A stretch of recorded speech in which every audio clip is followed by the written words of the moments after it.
ગીર સોમનાથના તાલાલામાં ભૂકંપનો આંચકો અનુભવાયો છે। 3.2ની તીવ્રતાનો ભૂકંપનો આંચકો આવ્યો। સવારે 6 કલાક અને 7 મિનિટે ભૂકંપનો આંચકો અનુભવાયો। તાલાલાથી 18 કિલોમીટર દૂર ભૂકંપનું કેન્દ્રબિંદુ નોંધાયું છે। તો ગીર સોમનાથના તાલાલામાં ભૂકંપનો આંચકો અનુભવાયો। 3.2ની તીવ્રતાનો ભૂકંપનો આંચકો। વધુ માહિતી મેળવીએ ગીર સોમનાથથી સંવાદદાતા દિનેશ સોલંકી મારી સાથે જોડાયા છે।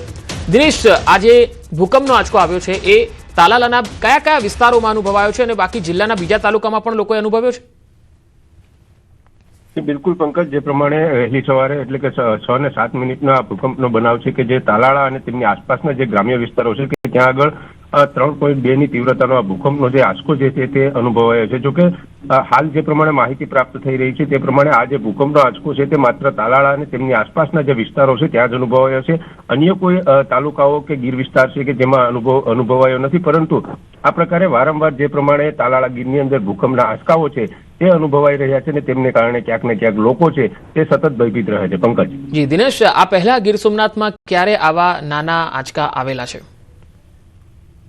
જી બિલકુલ પંકજ, છેલ્લા એકાદ દોઢ મહિનાથી જો વાત કરવામાં આવે તો છેલ્લા એકાદ દોઢ મહિનાની અંદર તાલાળા અને ગીર વિસ્તારની આસપાસના ઘણા બધા એવા વિસ્તારો છે કે જ્યાં આગળ 5 થી 7 જેટલા ભૂકંપના હળવા આંચકા છે તે અનુભવાયા છે અને તેમને કારણે જે પ્રમાણે મેં પહેલા કીધું એમ કે જે લોકો છે, સ્થાનિકો છે, જે ગીર વિસ્તારમાં રહેતા લોકો છે તેમાં ક્યાંક ને ક્યાંક ભય છે તે જોવા મળી રહ્યો છે। પંકજ જી દિનેશ, આભાર માહિતી આપવા માટે। નર્મદા જિલ્લાનું કેવડિયા હાલ નવા વર્ષની ઉજવણી માટે પ્રવાસીઓનું હોટ ફેવરિટ ડેસ્ટિનેશન બની ગયું છે। હાલમાં રોજના 50 થી 70,000 સહેલાણીઓ એકતાનગરની મુલાકાત લઈ રહ્યા છે। બીજી તરફ પ્રવાસીઓના ભારે ધસારાને પહોંચી વળવા સ્ટેચ્યુ ઓફ યુનિટીના સત્તામંડળ દ્વારા પણ વધારાની વ્યવસ્થાઓ ઊભી કરવામાં આવી। 31 ડિસેમ્બરની યાદગાર ઉજવણી માટે હોટલો અને ટેન્ટ સિટીમાં પણ ગાલા ડિનર, ક્રૂઝ પાર્ટી અને સાંસ્કૃતિક કાર્યક્રમોનું ભવ્ય આયોજન થયું। વર્ષ 2018થી અત્યાર સુધીમાં 2.75 કરોડથી વધુ લોકો આ વિશ્વની સૌથી ઊંચી પ્રતિમાની મુલાકાત લઈ ચૂક્યા છે। તો નર્મદામાં પ્રવાસીઓ માટે તંત્ર દ્વારા વિશેષ વ્યવસ્થા કરવામાં આવી છે। અહીંયા કેવડિયામાં આમ તો 31 ડિસેમ્બરે બધા લોકો બહાર જતા હોય છે ફરવા માટે, ત્યારે અહીંયા હોટેલ અને ટેન્ટ સિટી અત્યારથી હાઉસફુલ થઈ ગયા છે। પ્રવાસીઓનો ધસારો સ્ટેચ્યુ ઓફ યુનિટી કેવડિયા ખાતે ખૂબ મોટી સંખ્યામાં જોવા મળી રહ્યો છે। 50 થી 70,000 જેટલા પ્રવાસીઓ અહીંયા રોજ આવે છે। બને એમ લોકોને કોઈ પણ જાતનું હેસલ ના થાય એના માટે એક સુખદ રૂપ અનુભવ બને અને લોકો એસઓયુ અને એકતાનગરની ખૂબ સારી મેમરીઝ લઈને જાય એવો પ્રયત્ન એસઓયુ દ્વારા કરવામાં આવી રહ્યો છે। पूरी दिसंबर तो सोल्ड आउट है। आप कल देखिए, कल मंडे है। इनफैक्ट पूरी दिसंबर में मंडे स्टैचू बंद रहती है, फिर भी यहाँ पीपल आ रहे हैं रिलैक्स करने के लिए। और टैचवुड अच्छा है कि हम जैसे नर्मदा आरती है मंडे को खुली रहती है, तो पीपल नर्मदा आरती के लिए मंडे को एंजॉय करके चेकआउट करके स्टैचू देख के ट्यूसडे भी ऐसे भी जा रहे हैं। बस यही यहाँ पे जोर शोर से तैयारियां हो रही है। न्यू साल सभी का अच्छा हो, तो बेसिकली न्यू ईयर मनाने के लिए यहाँ पे आए statue of unity. It's one of the best place to visit. અને હાલ એક મોટા સમાચાર આવી રહ્યા છે વડોદરાથી। વડોદરાના ધારાસભ્ય યોગેશ પટેલને ડિજિટલ અરેસ્ટ કરવાનો પ્રયાસ થયો। સિનિયર ધારાસભ્ય યોગેશ પટેલને ફ્રોડ કોલ આવ્યો અને કહ્યું, હું મુંબઈ પોલીસમાંથી બોલું છું। આવું કહીને ડિજિટલ એરેસ્ટ કરવાનો પ્રયાસ કર્યો। ધારાસભ્ય યોગેશ પટેલની સતર્કતાથી મોટો સાયબર ફ્રોડ ટળી ગયો। સાયબર ઠગે નોટિસની વાત કરી ધારાસભ્યને ડરાવવાનો પ્રયાસ કર્યો। ગુજરાતીમાં વાત કરતા ધારાસભ્યને શંકા ગઈ। ધારાસભ્યએ તું જે સ્કૂલમાં ભણ્યો છે એનો હું પ્રિન્સિપાલ રહી ચૂક્યો છે એવું કહેતા જ સાયબર ઠગે ફોન કાપી નાખ્યો। કોલ પર દેખાતો મુંબઈ પોલીસનો લોગો પણ ખોટો નીકળ્યો। ઘટનાની જાણ પોલીસ કમિશનર અને ગૃહ રાજ્યમંત્રી હર્ષ સંઘવીને પણ કરવામાં આવી છે। તો એક ધારાસભ્ય પણ ડિજિટલ અરેસ્ટનો ભોગ બનતા રહી ગયા, કારણ કે તેઓ સતર્ક હતા। વધુ માહિતી મેળવીએ વડોદરાથી સંવાદદાતા હાર્દિક દીક્ષિત જોડાયા છે। હાર્દિક, યોગેશ પટેલ જેવો ધારાસભ્ય છે તેમની સાથે શું બન્યું હતું અને ફ્રોડથી તેઓ કેવી રીતે બચ્યા? બિલકુલ પંકજ, આપણે સાયબર માફિયાઓની વાત કરીએ તો અત્યાર લગીને સામાન્ય નાગરિકો જે છે તે સાયબર માફિયાનો ભોગ બનતા હતા, પરંતુ હવે સાયબર માફિયાની રડારમાંથી જે રાજકારણીઓ છે, મોટા લોકો છે, તે પણ હવે બાકાત નથી।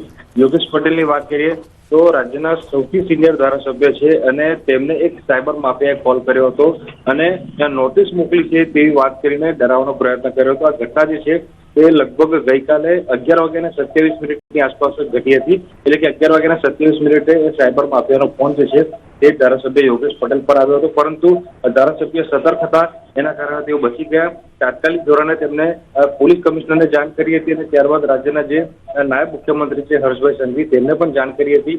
સમગ્ર મામલે પોલીસ જે છે તે ગઈકાલથી ઝીણવટભરી તપાસ કરી રહી છે. સાયબર ક્રાઇમના એસીપી જે છે તેઓ ઘટનાની તપાસ કરી રહ્યા છે.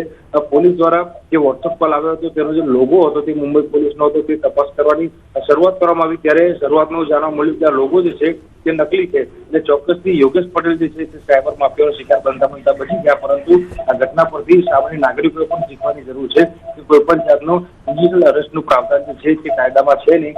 તેથી લોકોએ જે છે તે સાયબર માફિયાઓથી સતર્ક રહેવાની જરૂર છે. હાર્દિક, જ્યારે જે નંબરથી વોટ્સઅપ કોલ આવ્યો છે, પોલીસ આવા કેસમાં કઈ રીતે તપાસ કરતી હોય છે? કારણ કે વોટ્સઅપમાં એ વ્યક્તિ ગમે તે પ્રોફાઇલ ફોટો મૂકી દેતો હોય છે અને પછી એ ફોન લાગતો નથી. ત્યારે પોલીસ આવા કિસ્સામાં તપાસ કઈ રીતે કરે છે? આરોપીને પકડે છે ખરી? બિલકુલ, જો ઘણા એવા કિસ્સા જે છે તે સામે આવી ચૂક્યા છે ભૂતકાળમાં કે પોલીસ જે છે તે આ પ્રકારના સાયબર માફિયાઓ સુધી પહોંચી પણ છે. એટલે વોટ્સએપ નંબર જે આવેલો છે તેના આધારે પોલીસ જે છે તે આઈપી એડ્રેસથી સમગ્ર મામલાની તપાસ કરશે. આઈપી એડ્રેસને ટ્રેસ કરવાનો પ્રયત્ન કરશે કે અસલમાં કયા લોકેશન પરથી આ કોલ જે છે તે કરવામાં આવ્યો છે.